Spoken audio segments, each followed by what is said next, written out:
Hi, this is the Keiser Report. I'm Max Keiser. We're talking about a convergence of catastrophes. This is so good, I actually wrote some notes down here. The ongoing BP oil volcano disaster in the Gulf and our current and ongoing financial collapse. Technologies of deep water drilling advance much faster than regulation. So Transocean and BP were literally operating in a dark pool without regulation with sophisticated so-called technology. What about financial markets? Ditto. Technology moving faster than regulation. Dark pools and risk spills of toxic credit, spilling poisonous global atmospheric debt gas, polluting the entire global economy. Let's bring in Stacey Herbert to fill us in on more details. Stacey. Max, my first headline. BP admits crucial mistake. Big spat on rig preceded explosion. Chop kill underway. Workers getting sick. More videos. So in the fateful hours before the explosion of the Deepwater Horizon, it appears that there was a negative pressure test applied, and BP now says there was a clear warning sign of a very large abnormality in the well, but work proceeded anyway. So this, likening this to the financial collapse, it does remind me of when Chuck Prince, at the famous moment when he said they had to get up and dance while credit was still flowing. And even though everybody said it was going to blow up, you had to keep on dancing. So BP was doing the same thing. They said, we had to keep on moving. The pressure to commit fraud quickly was intense. And you know why they're out there, out in the boonies drilling, of course, is because we've hit peak oil. All the cheap oil in the world is gone. You've got to go into these further regions, take more risks. Instead of just taking the easy route and developing alternative sources, they go after this peak oil.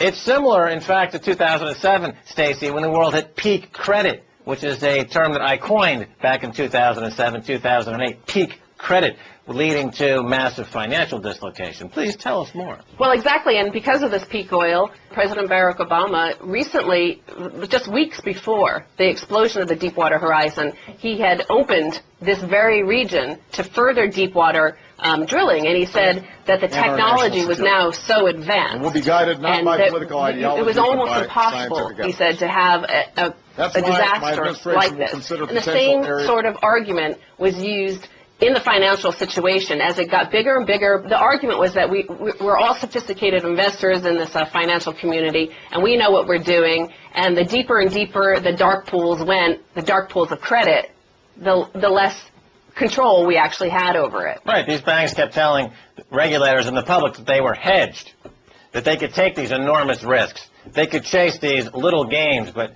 leveraged by trillions of dollars because they were, quote-unquote, hedged. And just like, as you point out, an excellent analogy here, the BP disaster is caused by taking too much risk for too little gain. The financial crisis in the world, same thing. You're chasing too little gain, and you're taking extraordinary risk, and they're both blowing up at the same time. The economy and the ecology, it's eco twin disasters. And the other similarity, of course, is that the collusion between these big corporations and the regulators. So in the financial sector, you have the SEC, who is supposed to regulate these banks. And what has emerged post-crisis, of course, is that, in fact, they were letting the banks regulate themselves and checking off the boxes, saying, oh, yeah, we have liquidity. Oh, yes, we have that. Oh, yes, we have all the paperwork. The same thing happened with the BP oil spill. You have the Minerals Management Service, MMS, who were apparently allowing BP to fill out their own form. Have you done the safety checks? Have you done the pressure tests? Have you done all of these things? And, yes, they said they did. Yeah, the SEC and other regulators, they let Wall Street regulate themselves, and they also have this myth going that markets are quote-unquote self-correcting, that, of course, fraud would just be overridden by a moral imperative to seek good price discovery. What a load of lies. And one more thing on this analogy bit here is that the BP performed these negative pressure tests, and the negative pressure tests, suggested there was a big disaster waiting to happen. Well, the U.S. Treasury did the same thing with American banks. They did a stress test, and the stress test told them that there was a big disaster waiting to happen. And instead of acting on it, they chose to ignore it. Peak credit, peak oil. Twin disaster. Well, now we're moving on to the cleanup, and the analogy continues. Gulf oil spill. White House orders BP to cut use of dispersant by half. Why? Because worries are escalating over the effect of Corexit on marine wildlife. So BP is spraying this toxic dispersant, which is 100% toxic. It's banned in the UK. You're not allowed to use it in the North Sea. But you can liken this to quantitative easing. This is the equivalent of the dispersant trying to sort out, they're just spraying money at these bad toxic debt. And the argument is that quantitative easing, well, we know it's not very effective, and we know it's 100% toxic, but it'll push the bad debts deeper down the column of the bad debts in the world.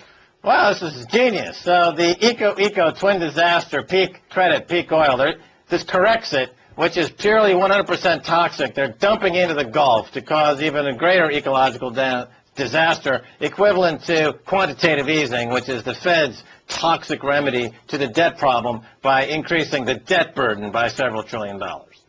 And the similarities don't stop there, Max. This is genius. Because, in fact, you know, many are trying to audit the Fed. They want to find out how the over $2 trillion of toxic debts have been put onto their balance sheet. Well, the same thing with the BP oil spill. You have this Corexit being 650,000 gallons of it dumped onto the Gulf. The U.S. government is not allowed to look into what it is. They're not even told what are the ingredients, because proprietary rights to it. So the government can't even examine the toxic material that BP is spewing into the Gulf because it's protected by intellectual property rights? That's exactly correct. Okay, so the federal government is taking a back seat way in the back of the bus, the last row in the bus, being driven by BP. And I might add one more thing on this Corexit. It was at one point, and I'm not sure how much it is now, but it was Nalco, the company that produces Corexit, was owned by Goldman Sachs and Blackstone, who are also involved with the Federal Reserve. You might as well throw Goldman Sachs in there. They're involved in everything, aren't they? And then finally, we get to the other similarity between this and the financial disaster. Get down here and take control. We're about to die. This is James Carville, and he's down in the Gulf, and he's demanding that Barack Obama do something. BP is not the equal of the United States government. And this president needs to tell BP, I'm your daddy. I'm in charge. You're going to do what we say. You're a multinational company that is greedy, and you may be guilty of criminal activity. It's time that we understand BP does not wish this thing well. They have been negligent. They need to whip out their checkbook and start moving in some action. There is this argument in America right now, and you see it across the board, is that you cannot say anything bad about a corporation, anything at all. You can't say anything bad about J.P. Morgan or Goldman Sachs or UBS or any of the banks involved with the toxic slick of financial products. And just the same here. If you say anything bad about BP, you're considered anti-capitalist. Like we've been saying on the show, the problem is not the country's gone socialist or the country's gone fascist. The problem is that the country has gone kleptocracy. And so we move on to the next headline, and I mentioned the quantitative easing going on to clear up the bad debts. Well, U.S. money supply plunges at 1930s pace as Obama eyes fresh stimulus. Well, it appears that the stock of money in the United States fell from $14.2 trillion to $13.9 trillion in the 3 months to April. That's an annual rate of contraction of 9.6%, numbers not seen since the Great Depression. Yes, and this is really remarkable, Stacey Herbert, because of what we were just saying. The government, the Fed, and these various other global banks are throwing hundreds of billions and trillions of credit into the market. But still, the gross money supply numbers are contracting because no matter how much money they throw at this problem, these investment banks around the world are hoarding these debts on their off-balance sheet special purpose entity accounts.